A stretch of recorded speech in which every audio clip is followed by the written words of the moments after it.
નમસ્કાર મિત્રો, સ્વાગત છે તમારું અમારી YouTube channel Gujarat jobs and ન્યૂઝમાં. મિત્રો, ગુજરાત સરકારના આ કર્મચારીઓ માટે રાજ્ય સરકાર દ્વારા ભથ્થામાં 2.5 ગણો વધારો કર્યો છે. ગુજરાત સરકારે એક હુકમ કરીને રાજ્ય સરકારના તમામ મંત્રીઓના પ્રવાસ દરમિયાન રોકાણ અને ભોજન માટે મળતા ભથ્થામાં લગભગ 2.5 ગણો વધારો કર્યો છે. સામાન્ય વહીવટ વિભાગના હુકમ અનુસાર મંત્રીઓ જે શહેરમાં રોકાવાના હોય તેની કક્ષા પ્રમાણે ભથ્થામાં વધારો કરાયો છે.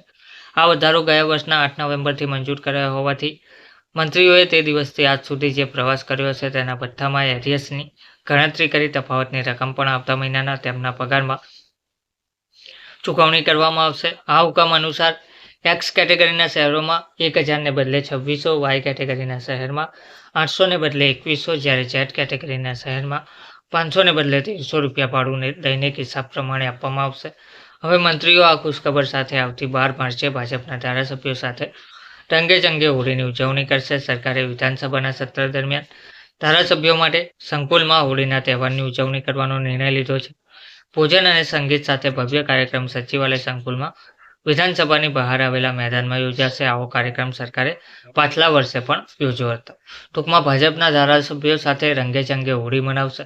રાજ્ય સરકારે મંત્રીઓના પ્રવાસ ભથ્થામાં 2.5 ગણો વધારો કર્યો છે. શહેરોની કક્ષા પ્રમાણે વધારો લાગુ કરાયો છે. ધન્યવાદ.